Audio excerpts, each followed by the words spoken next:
আসছে রাস্তা দিয়ে যাইতেছি আমার কেউ ওই যে মনে করেন রিক্সাওয়ালা একটু আগে এই যে গুতা মেরে আমার কোডের দেন সামরা উড়াই লাইছে যে অলরেডি নগদ প্রমাণ আছে।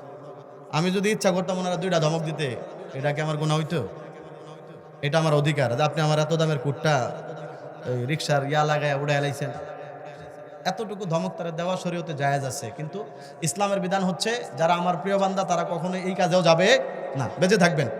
এখন মনে করেন আমি মনে করেন এটা লইয়া মনে করেন লোকের থাপ করবো, এটা দাঁত দুইটা ফেলাই দিলাম, বেটা আমার কোট শীর্ষস। মাঝে মধ্যে আপনারাও দেখবেন রাস্তা দিয়ে থাকবেন, রিক্সায় দেখবেন লাগাইয়া এই পাঞ্জাবির যে পকেট থাকে সিরিয়াল হয়ে যায়। আমার যে কয়টা সুতি পাঞ্জাবি আছে আলহামদুলিল্লাহ প্রত্যেকটা পাঞ্জাবির পকেটের এই দিক দিয়া রিক্সাওয়ালারা ছিঁড়ছে, একটাও মিস নাই। যেই কয়টা আছে মানে আমার মসজিদে এক অন্যায় করবে ততটুকু অন্যায়ের জবাব দেওয়া জায়েজ। আপনি তারা দুইটা কথা বলেন, এই মি আপনি আমার সামনে ওই ময়লাগুলো রাখছেন, আপনার বিবেক নাই বুদ্ধি নাই, ধমক টমক দিলেন, এটা জায়েজ আছে। কিন্তু আপনি চিন্তা করলেন আমি ঝগড়া করবো না, আমি মাফ করে দিলাম, আল্লাহর জন্য সবর করলাম। এটা হলো আল্লাহর প্রিয় বান্দাদের বৈশিষ্ট্য। চ্যানেলটি সাবস্ক্রাইব করে আমাদের সঙ্গেই আমার যুবক ভাই মুরব্বী বাবা, অহংকার করতে কোরআনুল কারীমে আল্লাহ তাআলা বারবার নিষেধ করছেন। কোরআনুল কারীমের সূরা বনী ইসরাঈলের 37 নম্বর আয়াত আল্লাহ পাক রব্বুল আলামিন বলেন, ওয়ালা তামশি ফিল আরদি মারাহা ইন্নাকা লান তাখরিকাল আরদা ওয়া লান তাবলুগাল জিবালা তুলা। আল্লাহ পাক রব্বুল আলামিন বলেন, পৃথিবীর মানুষ তুমি দম্ভ ভরে অহংকার নিয়ে বুক ফুলায়া জমিনের মধ্যে চইল না। আল্লাহ তাআলা দুইটা উদাহরণ দিলেন। এক নাম্বার উদাহরণ, ইন্নাকা লান তাখরিকাল আরদা। আল্লাহ বলেন কারণ তুমি যতই অহংকারী হও না কেন বান্দারে, কখনো তুমি তোমার অহংকার স্বরূপ চলাফেরা দিয়া আমি আল্লাহ পাকের জমিনটাকে ফাটায়া দুই ভাগ করতে পারবা না। কথা বলুন ঠিক কিনা? এই দুনিয়ার মানুষ যত বড় টাকাওয়ালা, যত বড় ক্ষমতাওয়ালা, যত বড় অহংকারী হোক, রাস্তা দিয়ে হাঁটতে গেলে, মাটি দিয়া হাঁটতে গেলে রাস্তাকে দুই ভাগ করে ফেলে, এমন কোন বাবার বেটা আছে? সবাই বলেন না আছে? নাই। অথচ খেয়াল করে দেখবেন মাঝে মধ্যে আপনার রাস্তা দিয়ে ট্রাক যায়, ট্রাকের মধ্যে যখন মাল বেশি থাকে, ওভারলোডের ট্রাক, বালু সিমেন্ট বেশি ভরছে, দেখবেন ব্রিজের উপর দিয়ে যখন যায় ব্রিজটাকে থরথর থরথর করে কাঁপাকাঁপি করে। যখন নাকি সেই লোড ট্রাক যখন রাস্তা দিয়ে যায়, রাস্তাটা দেখবেন মাঝে মধ্যে মাটি ফাইটা এরকম দুই ভাগ হয়ে যায়। কি বলেন, হয় কি হয় না? গ্রামে গঞ্জে বহুত এরকম আমি দেখেছি, ট্রাক যাওয়ার সময় রাস্তা এরকম ফাইটা দুই ভাগ হয়। আল্লাহ বলেন মানুষ সামান্য একটা ট্রাক রাস্তা দিয়ে গেলে মাটিটারে দুই ভাগ করে ফেলে, মাটিটারে ফাটায়া ফেলে, ব্রিজ কাঁপায়া ফেলে। কিন্তু তুমি এমন দুর্বলের দুর্বল, রাস্তা দিয়ে হাঁটতে গেলে কখনো তোমার কারণে মাটি কাঁপে না, মাটিরে ফাটাইতেও পারো না। সুতরাং তুমি দুর্বল। তোমার মতো দুর্বল মানুষের জন্য ভাবসাব দিয়ে চলা, অহংকার করে চলাটা মানায় না। কথা বলুন ঠিক কিনা? আরে আপনি তো ইঞ্জিন চালিত ট্রাকের চাইতে দুর্বল। কি বলেন, দুর্বল না? ট্রাক রাস্তা দিয়ে গেলে মাটি কাঁপায় ফেলে, আমরা কখনো হাঁটলে মাটি কাঁপে? যত বড় গরম ভাব নিয়ে রাস্তা দিয়ে চলি, বালু তো কাঁপে না। ওই বালু জুতার মধ্যে লাগে যায়, এক দুইটা উঠে, আর ওই 2 ফিট দূরে বালু ও উড়ে না আমাদের গরমে। তাহলে কিসের গরম দেখায়? আল্লাহ বলেন তুমি কি দিয়া গরম দেখাও? কি আছে তোমার গরম দেখানোর মতো? বান্দা তুমি তোমার সৃষ্টির দিকে খেয়াল করো। আমি তোমাকে কিসের থেকে সৃষ্টি করলাম এটা তুমি তোমার মাথার মধ্যে ঢুকাও, তাহলে অটোমেটিক তোমার অহংকার করা কমে যাবে। কোরআনুল কারীমে সূরাতুদ দাহর আল্লাহ পাক রব্বুল আলামিন বলেন, হাল আতা আলাল ইনসানি হিনুম মিনাদ দাহরি লাম ইয়াকুন শাইআন মাযকুরা ইন্না খালাকনাল ইনসানা মিন নুতফাতিন আমশাজিন নাবতালিহি ফাজআলনাহু সামিআন বাসীরা। আল্লাহ পাক রব্বুল আলামিন বলেন মানুষ এমন একটা সময় ছিল দুনিয়াতে তোমার আলোচনা করার মতো কোনো বিষয় তুমি ছিল না। এমন একটা সময় ছিল তোমার নাম গন্ধ দুনিয়াতে ছিল না, আবার এমন একটা সময় আসবে তোমার নাম নিশানাও দুনিয়াতে থাকবে না। কি বলেন, এমন সময় ছিল কি ছিল না? সবাই জোরে বলেন, ছিল কি ছিল না? আমি আপনাদেরকে বোঝার জন্য বাস্তব উদাহরণ দিই। আজ থেকে 100 বছর আগে কে কে ছিলেন একটু হাত তুলেন। একজনও নাই? একবারে মুরব্বী এমন কেউ নাই? আজ থেকে 100 বছর আগে আমরা কেউ ছিলাম না। আল্লাহর কোরআন বলেন তাইলে মাত্র 100 বছর আগে তুমি কিছুই ছিলে না। আবার এমন একটা সময় আসবে তখন তুমি কিছুই থাকবা না। বলেন তো, আজ থেকে 100 বছর পরে এই যে ছোট বাচ্চা মাত্র 5 বছর বয়স, ও কি থাকবে? আল্লাহ যদি কাউরে স্পেশাল হায়াত দেয় সেটা ভিন্ন হিসাব, কিন্তু আমাদের স্বাভাবিক যে হায়াত, ওই হায়াত অনুযায়ী মনে হয় আজকের 1 বছরের বাচ্চাটাও আজ থেকে 100 বছর পরে থাকবে না। আল্লাহ পাক রব্বুল আলামিন বলেন, মানুষ এমন একটা সময় গিয়েছে তুমি কিছুই ছিলে না, আবার এমন একটা সময় আসবে তুমি কিছুই থাকবে না। মাঝখানে আমি তোমার একটা নাপাক পানি দিয়ে অল্প সময়ের জন্য দুনিয়াতে পাঠাইছি। ইন্না খালাকনাল ইনসানা মিন নুতফাতিন আমশাজ। আমি তোমার মা এবং বাবার থেকে বের হয় মিশ্রিত নাপাক একটা পানি থেকে তোমারে বানাইছি। এমন নাপাক পানি যে পানিটা প্রস্রাবের চাইতেও আরো নাপাক। গায়ের মধ্যে প্রস্রাব লাগলে ধুইলেই পরিষ্কার হয়ে যায়, শরীর থেকে প্রস্রাব বের হলে প্রস্রাব করার পরে ওযু করলেই মানুষ পবিত্র। কিন্তু বান্দা তোমার এমন একটা নিকৃষ্ট পানি দিয়া বানাইছি, এমন নিকৃষ্ট পানি যেই পানিটা শরীর থেকে বের হলে কনকনে শীতের রাতেও তোমার জন্য নামাজ যেরকম ফরজ, ওই রকম গোসল করা তোমার জন্য ফরজ হয়ে যায়। কথা বলেন ঠিক না বেঠিক? এর চেয়ে বেশি ভেঙে বলার দরকার নাই, সবাই বুঝবান মানুষ, জ্ঞানী মানুষ। আল্লাহ পাক রব্বুল আলামিন বলেন, ও মানুষ, এমন নিকৃষ্ট একটা পানি থেকে তোমারে বানাইলাম, সুতরাং ওই জায়গা থেকে সৃষ্টি হওয়ার পরে অহংকার করাটা তোমার মতো মানুষের জন্য মানায় না। এমন জায়গা থেকে তোমার বানাইছি, এমন পানি থেকে তোমার বানাইছি, কি নিয়ে ভাব নেও? একটু সৃষ্টির শুরুটা তোমার চিন্তা করো। আদম আলাইহিস সালামকে আল্লাহ মাটি দিয়ে বানাইছেন, আমাদেরকে কি দিয়ে বানাইছেন চিন্তা করেন। একদম নিকৃষ্ট পানি থেকে তোমার বানাইছি, এই পানি থেকে তৈরি হইয়া তোমার দুনিয়াতে পাঠাইছি। কেন? নাবতালিহি। আল্লাহ তাআলা কোরআনে বলেন, ইন্না খালাকনাল ইনসানা মিন নুতফাতিন আমশাজ।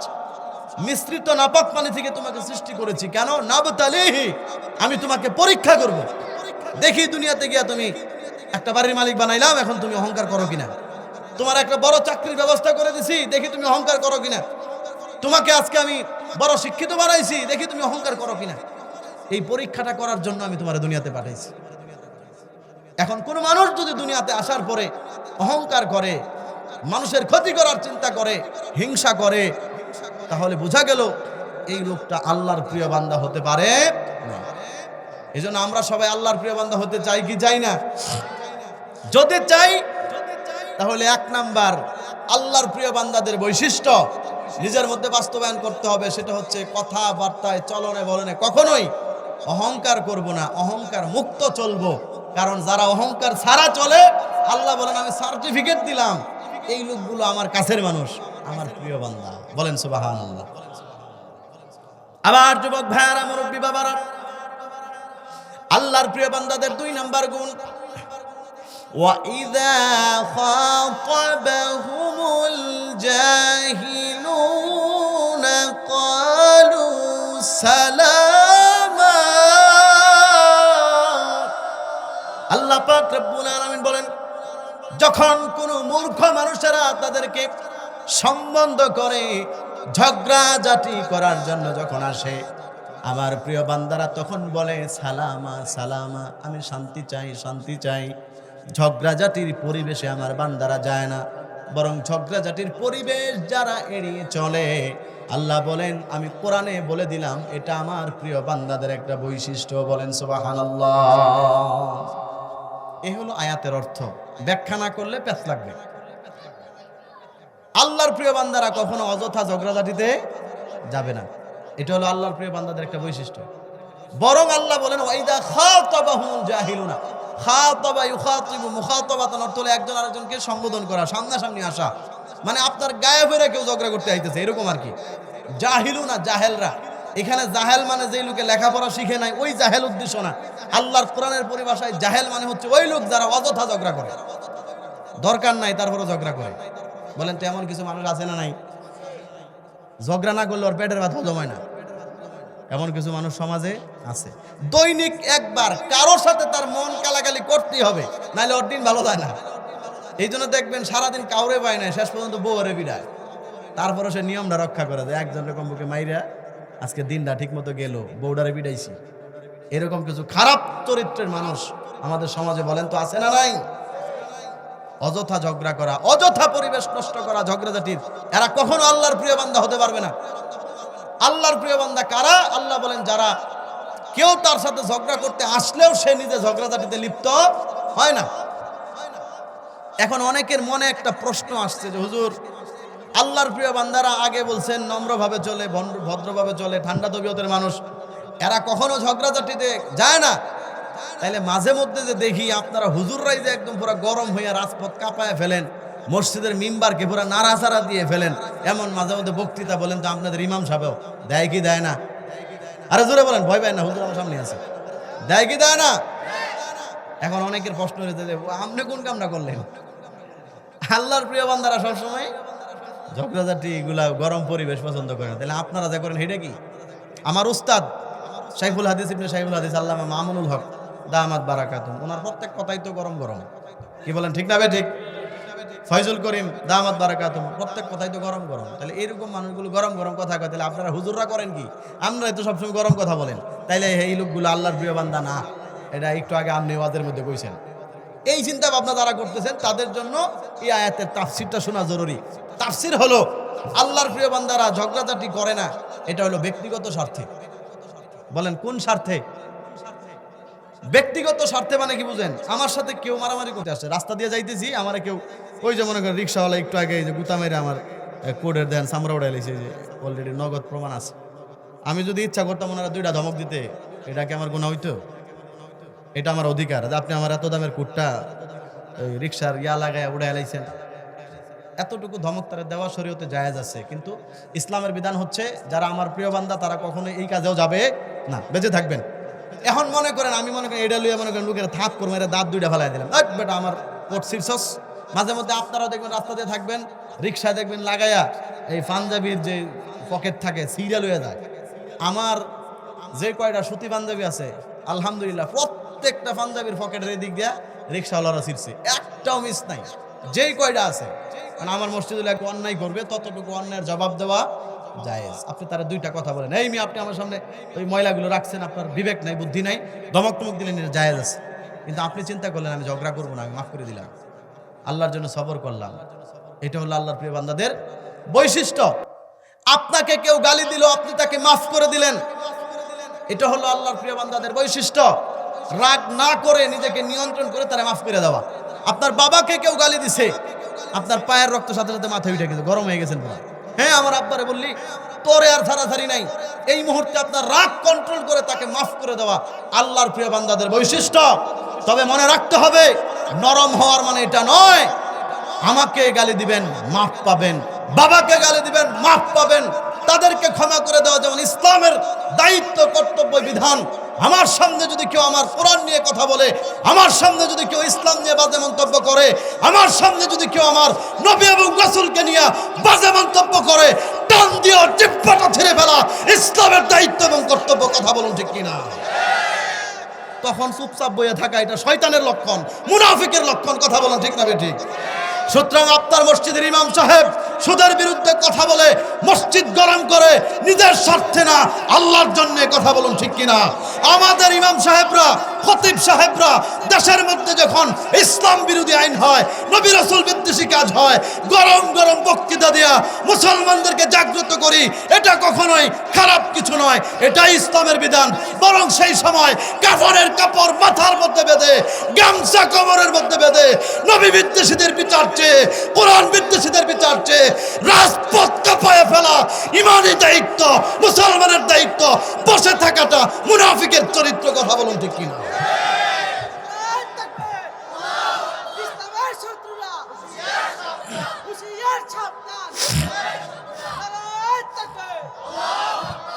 আমার প্রিয় ভাইয়েরা, তাহলে মনে থেকে সন্দেহটা গেছে যে মামুনুল হক দামাত বারকাতুহুম এই জাতীয় আরো যারা গরম গরম বক্তব্য দেয় নিজের স্বার্থে না, ইসলামের স্বার্থে। সুতরাং ইসলামের স্বার্থে বলা এটা ঈমান। আর নিজের স্বার্থে যখন লাগবে, আমারে কেউ গালি দিছে, বাবারে কেউ গালি দিছে, তখন মাফ করে দিবেন। বলেন ইনশাআল্লাহ। এই নিয়তটা সবাই করতে পারি না ইনশাআল্লাহ? আমারও যদি কেউ থাপ্পড়ও মারে আমি তারে মাফ করে দিব। বলেন ইনশাআল্লাহ। আমি আমার যুবক ভাইদের সাথে একটা ওয়াদা করতে চাই, ওয়াদা নিতে চাই। আমাদের দেশের সামনে নির্বাচন আসতেছে, ফেব্রুয়ারিতে নির্বাচন হবে। আচ্ছা বলেন তো, নির্বাচনকে কেন্দ্র করে চায়ের দোকানে মারামারি আছে না নাই? আপনাদের এলাকাতেও হবে, হইতে পারে। আমি তো অনেকদিন বললাম না, ম্যারাজনগরে অনেকদিন ছিলাম না, শ্যামপুরের অবস্থার ওয়াসার মধ্যে যে কি পরিমাণ মারামারি হইতো, এগুলো তো আমার দেখা, চোখে দেখা।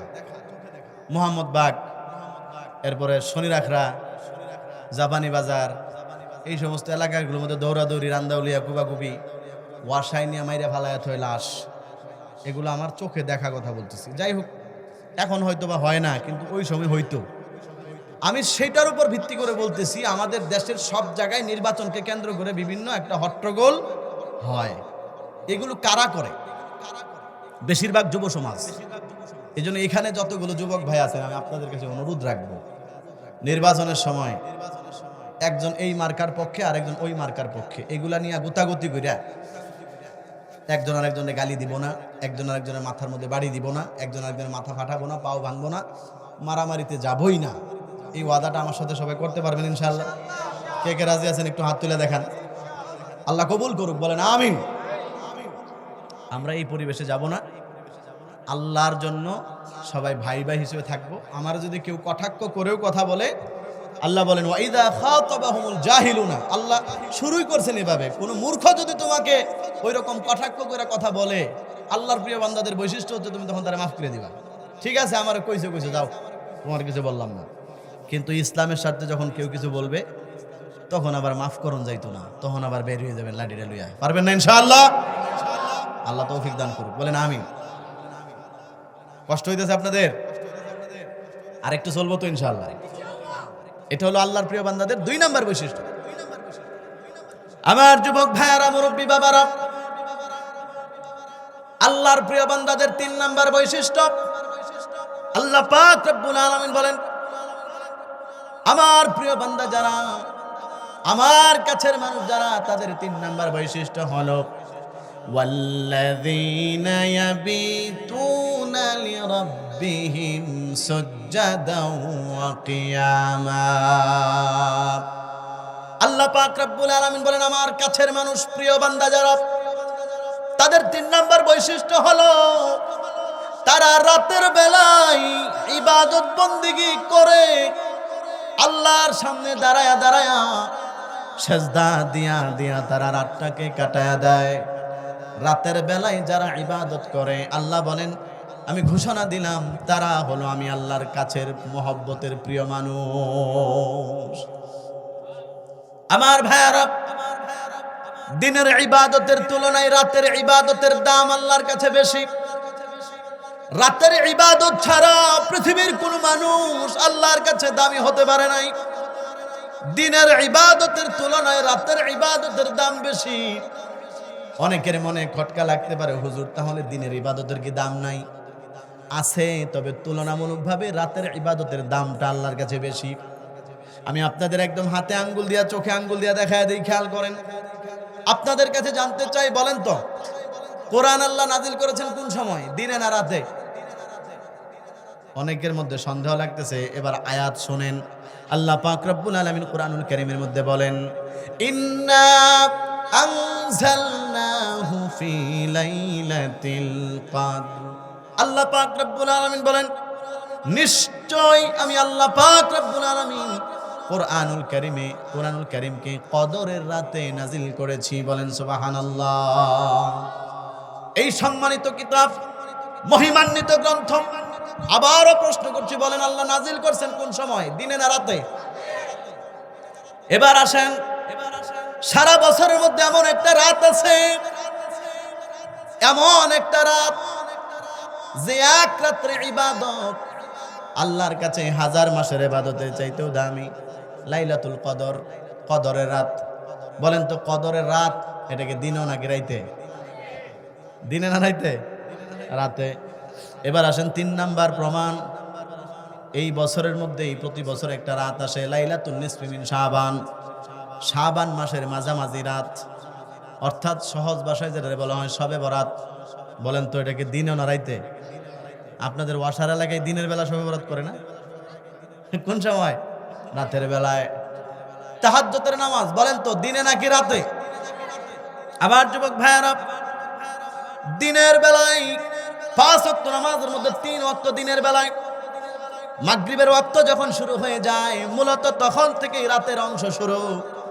এখন বলেন তো মাগরিবের নামাজ এটা কি দিনের শুরুতে না রাইতে? ফজরের নামাজ রাতে, কারণ সূর্য উদয় হওয়া পর্যন্ত দিনের অংশ শুরু হয় না। তাহলে বোঝা গেল 5 ওয়াক্তের মধ্যে 3 ওয়াক্ত রাইতে, মাগরিব ফজর এশা। বেশিরভাগ কোন সময়? এরকম আরো অনেক প্রমাণ আছে, যাই হোক সেগুলো আপনাদেরকে বোঝানোর জন্য বলা যে দিনের ইবাদতের তুলনামূলক রাতের ইবাদতের দাম আল্লাহর কাছে বেশি। হাদিসের মধ্যে আছে আল্লাহ পাক রব্বুল আলামিন প্রতিদিন একটা সময় আরশে আজিম থেকে প্রথম আসমানে নেমে আসেন, বান্দারে ডাকতে থাকেন, বান্দারে আসো আমার কাছে কি চাইবা চাও, ক্ষমা দরকার ক্ষমা চাও, টাকা দরকার টাকা চাও, রিজিক দরকার রিজিক চাও। বলেন কোন সময় আসে? দিনে না রাইতে? এই তো সব রাইতের বেলায়। তাহলে বোঝা গেল রাতের ইবাদত ছাড়া মানুষ দামি হতে পারে না। আল্লাহ পাক রব্বুল আলামিন বলেন এই জন্য আমার প্রিয় বান্দারা রাতের বেলা ইবাদত করে। ওয়াল্লাযীনা ইয়াবিতুনা লিরাব্বিহিম সুজদাও ওয়া কিয়ামা। আল্লাহ বলেন আমার প্রিয় বান্দা যারা, তারা রাতের বেলায় সাজদা দিয়া দেয়া রাতটারে কাটায়া দেয়, রাতের বেলায় দাঁড়ায়া দাঁড়ায়া নামাজের মধ্যে থেকে থেকে রাতটাকে কাটায়া দেয়। ও যুবক ভাইয়েরা, মুরব্বী বাবারা, আল্লাহ পাক রব্বুল আলামিন কুরআনুল কারীমের মধ্যে পৃথিবীর কিছু মানুষের প্রশংসা করছেন। সূরা হামিম সিজদা 16 নম্বর আয়াত আল্লাহ পাক রব্বুল আলামিন বলেন তাতাজাফা জুনুবুহুম আনিল মাদাজি' ইয়াদউনা রাব্বাহুম খাওফান ওয়া তামাআ ওয়া মিম্মা রাযাকনাহুম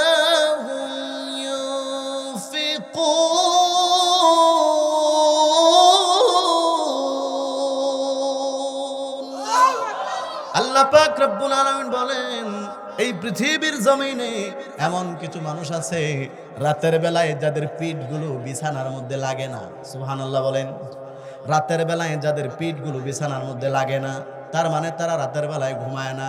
অনেকের মনের মধ্যে প্রশ্ন থাকতে পারে, প্রশ্নগুলো ভেঙে দিচ্ছি। আল্লাহ পাক রব্বুল আলামিন বলেন রাতের বেলায় ঘুমায় না। অনেক মানুষই আছে আমাদের সমাজের মধ্যে, কিছু মানুষ আছে রাতের বেলায় পিঠ বিছানায় লাগায় না, ঘুমায় না, না ঘুমায়া মানুষের বাড়িতে চুরি করে। কথা বলেন এরকম চোর আছে না নাই? আবার আপনি তারে আল্লাহর প্রিয় বান্দা মনে করেন না, হেও কিন্তু রাতের বেলা ঘুমায় না। আবার এমন কিছু মানুষ আছে রাতের বেলায় ঘুমায় না, না ঘুমায় রাস্তায় খাড়ায় ডাকাতি করে। আছে না নাই? এখন আপনি কি মনে করবেন রাইতে না ঘুমাইলেই কি আল্লাহর প্রিয় বান্দা? আল্লাহ পাক বলেন না আমার প্রিয় বান্দারা রাতের বেলায় ঘুমায় না, তবে না ঘুমায় কি করে? আয়াতের অংশে আল্লাহ বলেন ইয়াদউনা রাব্বাহুম, তারা তাদের রব আল্লাহ পাক রব্বুল আলামিনকে ডাকে। জোরে বলেন সুবহানাল্লাহ। তারা রাতের বেলায় না ঘুমায় আল্লাহরে ডাকে, খাউফাও ওয়া তামাআ, জাহান্নামের ভয়ে জান্নাতের আশায়। আল্লাহ বলেন এইটা হলো তাদের চরিত্র। যুবক ভাইরা, মুফাসসিরিনে কেরাম বলেন আল মুরাদু বিহাদিল আয়াতিল কারীমা আসহাবুর রাসূল সাল্লাল্লাহু আলাইহি ওয়াসাল্লাম। এই আয়াত দ্বারা উদ্দেশ্য হলো সাহাবায়ে কেরাম, আল্লাহ তাদের প্রশংসা করেছেন। সাহাবায়ে কেরাম রাতের বেলায় না ঘুমায়া জান্নাতের আশায় জাহান্নামের আযাবের ভয়ে আল্লাহরে ডাকে। কথা বলুন ঠিক কিনা? মুফাসসিরিনে কেরামগণ বলেন শুধু সাহাবায়ে কেরামের শেষ নয়, এই পৃথিবীতে কিয়ামত পর্যন্ত একদল মানুষ অবশ্যই থাকবে যারা রাতের বেলায় না ঘুমায় ঘুমায় আল্লাহরে ডাকে। আপনাদের এই শ্যামপুর এলাকার মধ্যেও আছে, না থাকলে দুনিয়া ঠিক থাকবে না। কারণ আল্লাহর কোরআনের কথা, অবশ্যই এমন কিছু মানুষ আছেন যারা রাতের বেলায় আল্লাহরে ডাকে।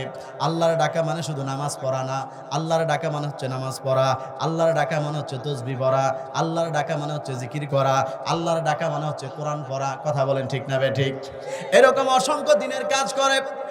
অনেক মানুষ আছে সমাজের, কোরআন পড়তে পারে না, একেবারে সরল সোজা মানুষ, রাতের বেলায় তার ঘুম ভেঙে যায়। আল্লাহর প্রিয় বান্দা রাতের বেলায় ঘুম ভাঙার পরে এই ঠান্ডা পানি দিয়ে ওযু করে বসে বসে তাসবিহ নিয়ে জিকির করেন, লা ইলাহা ইল্লাল্লাহ। মহব্বতে সবাই বলেন, লা ইলাহা ইল্লাল্লাহ, লা ইলাহা ইল্লাল্লাহ, লা ইলাহা ইল্লাল্লাহ। আকাশের মালিক যে আল্লাহ, জমিনের মালিক সে আল্লাহ, সবাই লা ইলাহা ইল্লাল্লাহ, লা ইলাহা ইল্লাল্লাহ।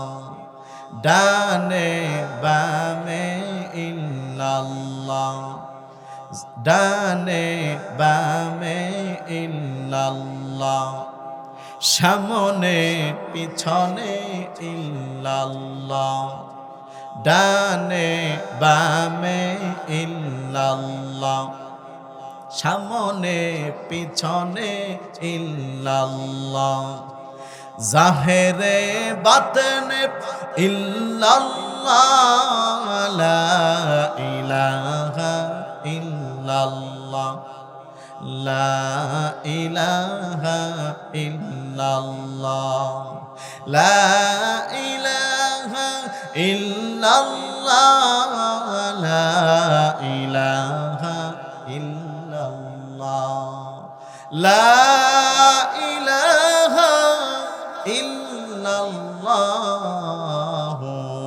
মুহাম্মাদুর রাসূলুল্লাহ সাল্লাল্লাহু আলাইহি ওয়াসাল্লাম। আল্লাহ বলেন এই পৃথিবীতে এমন কিছু মানুষ অবশ্যই আছে যারা রাতের বেলায় আল্লাহর জিকির করে, আল্লাহ পাক রব্বুল আলামিনকে ডাকে। কেউ নামাজ পড়ে, কেউ কোরআন পড়ে, কেউ তাসবিহ পড়ে, কেউ সুবহানাল্লাহ পড়ে, কেউ আলহামদুলিল্লাহ করে। যেই কোনো একটা ইবাদত করে যারা রাতের কিছু অংশ কাটায়া দেয়, আল্লাহ বলেন আমি কোরআনে সার্টিফিকেট দিলাম, ওই লোকগুলো আমি আল্লাহর কাছের মানুষ, প্রিয় মানুষ। বলেন সুবহানাল্লাহ। এজন্য রাতের ইবাদত করতে হবে। রাজি আছেন ইনশাআল্লাহ? কে কে রাজি আছেন মাঝে মধ্যে তাহাজ্জুদ করবেন? আল্লাহ কবুল করুক, বলেন আমিন। একটা হাদিস শোনাই আপনাদেরকে। তাহাজ্জুদের নামাজ পড়ার ব্যাপারে আল্লাহ তাআলা কোরআনে নবীজিকে আদেশ করেছেন।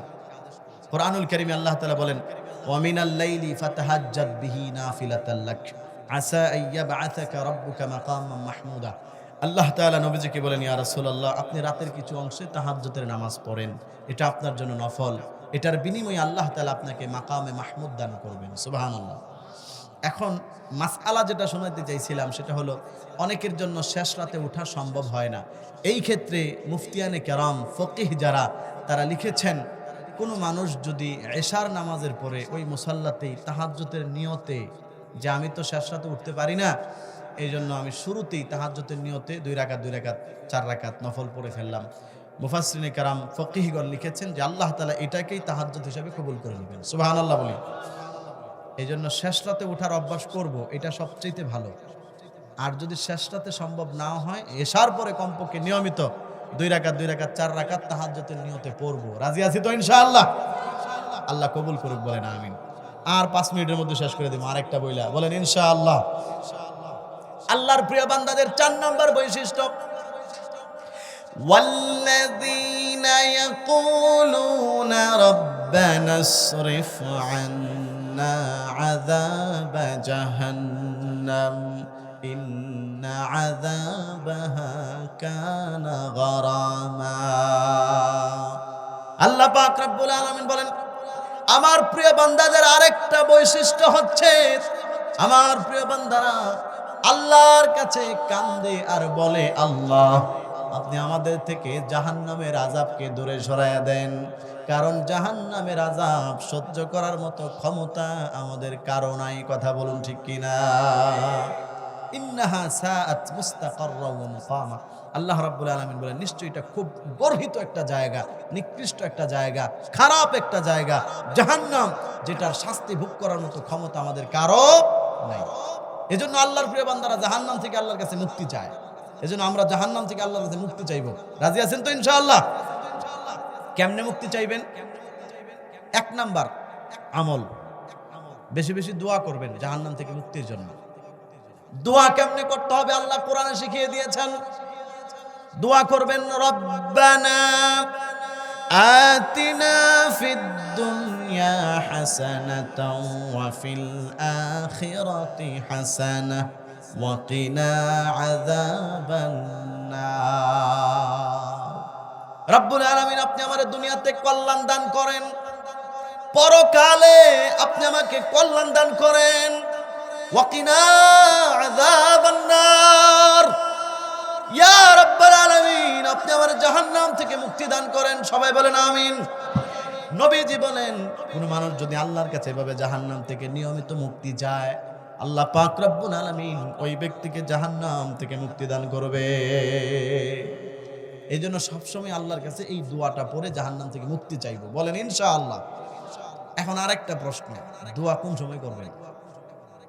দোয়া যেই কোনো টাইমে করতে পারেন, তবে নামাজ বাদ দিয়া না। নামাজ অবশ্যই করতে হবে। কেউ যদি চিন্তা করেন যে হুজুর দোয়া তো শিখলাম, যে এই দোয়াটা বললে জাহান্নাম থেকে মুক্তি পাওয়া যায়, রব্বানা আতিনা ফিদ দুনিয়া হাসানা ওয়া ফিল আখিরাতি হাসানা ওয়া কিনা আযাবান নার। আল্লাহ আপনি আমার জাহান্নাম থেকে মুক্তি দেন। সকাল সন্ধ্যা বললেন 100 বার করে, কিন্তু নামাজ 5 ওয়াক্তের 1 ওয়াক্ত বললেন না। কি বলেন, জাহান্নামে যেতে পারবেন? জাহান্নাম থেকে মুক্তি পাওয়া যাবে? জাহান্নাম থেকে মুক্তি পাওয়া যাবে না। এইজন্য আল্লাহর ফরজ বিধান যেগুলো, ফরজিয়াত আমাদের উপরে দায়িত্ব, এইটা আদায় করার পরেও এই দোয়াটা করতে হবে, আল্লাহ যেন মুক্তি দান করেন। বলেন আমিন। 2 নাম্বার আমল, নবীজি বলেন যে ব্যক্তি সকালবেলা 7 বার, বিকালবেলা 7 বার এই দোয়াটা পড়বে, আল্লাহুম্মা আজিরনি মিনান নার।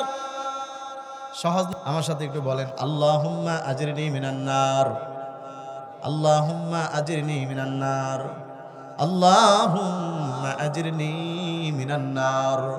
নবীজি বলেন যে ব্যক্তি সকালবেলা 7 বার, বিকালবেলা 7 বার আল্লাহর কাছে এই দোয়া পড়বে, আল্লাহ আমার জাহান্নাম থেকে মুক্তি দেন। নবীজি বলেন আল্লাহ পাক রব্বুল আলামিন ওই ব্যক্তিকে জাহান্নাম থেকে মুক্তি দান করবেন। বলেন সুবহানাল্লাহ। জাহান্নাম থেকে মুক্তি 2 নাম্বার আমল, সকাল সন্ধ্যা এই আমলটা পড়বেন। না পারলে ইমাম সাহেব হুজুরের কাছে এসে লিখে নিয়ে যাবেন। পারবেন না ইনশাআল্লাহ? 3 নাম্বার আমল জাহান্নামের আযাব থেকে মুক্তি পাওয়ার, নবীজি বলেন যে ব্যক্তি 40 দিন পর্যন্ত তাকবীরে উলার সাথে, জামাতে তাকবীরে উলার সাথে 40 দিন পর্যন্ত নামাজ পড়বে, আল্লাহ তাআলা তাকে কুতিবাত লাহু বারাআতানে, আল্লাহ তাআলা তার জন্য 2টা সার্টিফিকেট দিবেন। কয়টা সার্টিফিকেট? 1 নাম্বার সার্টিফিকেট বারাআতুম মিনান নার, আল্লাহ তাআলা তাকে চিরস্থায়ীভাবে জাহান্নাম থেকে মুক্তি দান করবেন। সুবহানাল্লাহ। 2 নাম্বার ওয়া বারাআতুম মিনান নিফাক, আল্লাহ তাআলা তার মুনাফিকের খাতা থেকে চিরস্থায়ীভাবে মুক্তি দান করবেন। সুবহানাল্লাহ বলেন।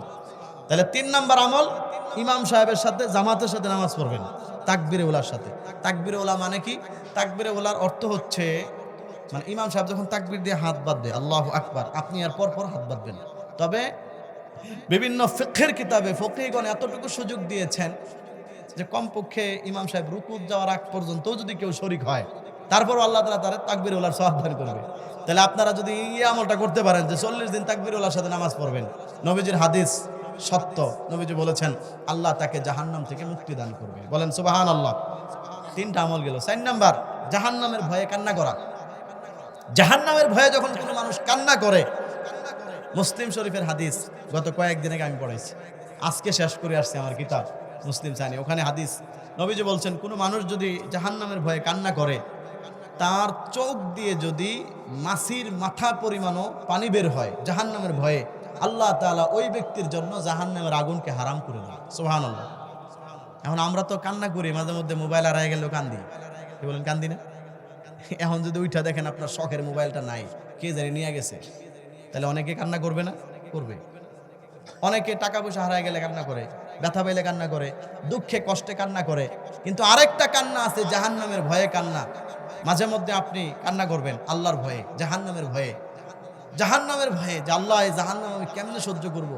দুনিয়ার এই স্বাভাবিক গরমটাই তো সহ্য করতে পারি না, এখানে তো কোনোভাবেই আমি কিভাবে থাকব?